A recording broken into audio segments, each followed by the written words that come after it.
क्या नवरात्रि सिर्फ देवी पूजन का पर्व है या इसके पीछे ब्रह्मांडीय रहस्य छुपा हुआ है? क्या यह सिर्फ पौराणिक कथा है या वैज्ञानिक ऊर्जा संतुलन का समय? क्या आप जानते हैं कि ये 9 दिन पूरे वर्ष में सबसे महत्वपूर्ण है आत्मचेतना जागरण के लिए?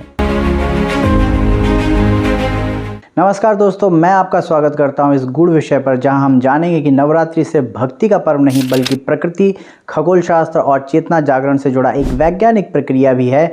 इस वीडियो में हम जानेंगे कि कैसे नवरात्रि का खगोलीय और गणितीय आधार है, 9 दिन का ऊर्जा संतुलन और इसका विज्ञान क्या है, कैसे यह साधना से जुड़े 7 चक्रों को जागृत कर सकता है और क्या है देवी के 9 स्वरूपों का गूढ़ रहस्य। तो इस वीडियो को अंत तक जरूर देखें, क्योंकि इसमें छुपा है वह रहस्य जो शायद आपने पहले कभी नहीं सुना होगा। भारतीय काल गणना के अनुसार एक वर्ष में 360 दिन होते हैं और खगोलीय गणना के अनुसार कुल 40 नवरात्रि आते हैं। जी हाँ, आपने सही सुना, 40 नवरात्रि साल में आते हैं, लेकिन मुख्य रूप से केवल 4 नवरात्रि प्रमुख माने गए हैं। वासंती नवरात्रि यानी चैत्र मास वाली नवरात्रि, जब सूर्य उत्तरायण में आता है तब यह ब्रह्मा के सृष्टि निर्माण का काल भी माना जाता है। शारदीय नवरात्रि यानी आश्विन मास में जो आती है सर्दी के समय, जब सूर्य दक्षिणायन में होता है तब यह शक्ति उपासना का श्रेष्ठ समय माना जाता है।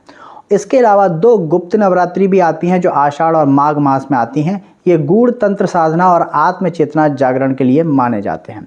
अब सवाल ये उठता है, क्यों इन्हीं 9 दिन को इतना विशेष माना गया है? इसे समझने के लिए सबसे हम ज्योतिषीय आधार समझते हैं। इन 9 दिनों में सूर्य और चंद्रमा की स्थिति पृथ्वी पर उच्च ऊर्जा प्रवाह लाती है।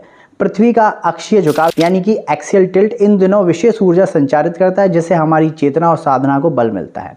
यह सूर्य की उत्तरायण, दक्षिणायन चाल और नक्षत्रों के प्रभाव से भी जुड़ा है। तो क्या नवरात्रि केवल तिथियों का खेल है या इसमें कुछ गहरे ऊर्जा के रहस्य भी छुपे हैं? नवरात्र प्रमुख रूप से 3 प्रमुख खगोलीय मार्गों से जुड़े हुए हैं। अश्विनी से अश्लेषा यानी मेष से कर्क राशियां, यहाँ मनोवैज्ञानिक ऊर्जा जागृत होती है। मघा से ज्येष्ठा नक्षत्र तक यानी सिंह से वृश्चिक राशियां, यहाँ संकल्प और दृढ़ता बढ़ती है।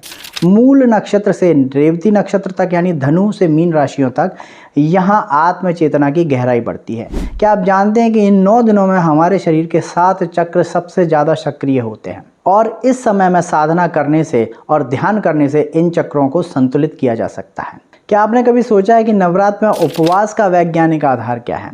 चलिए पहले आयुर्वेद की दृष्टि से समझते हैं। यह शरीर के ऊर्जा चक्रों को संतुलित करता है, यानी कि इस समय में जब भी आप व्रत करते हैं यह आपकी एनर्जी को बैलेंस करता है, विषैले तत्वों को शरीर से बाहर करता है, यानी कि डिटॉक्सिफिकेशन की प्रोसेस इस समय व्रत करने से आपको मिलती है।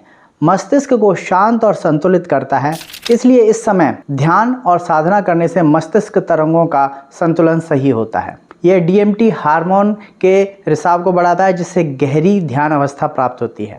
अब चलिए समझते हैं नवरात्र में 9 शक्तियों की आराधना क्यों करते हैं। नवरात्र के 9 स्वरूप यानी कि माता रानी के 9 स्वरूपों की साधना वैज्ञानिक और मनोवैज्ञानिक प्रभाव आपके जीवन में लेके आती है। जैसे शैलपुत्री माता आपके जीवन में स्थिरता और सुरक्षा लेके आती हैं।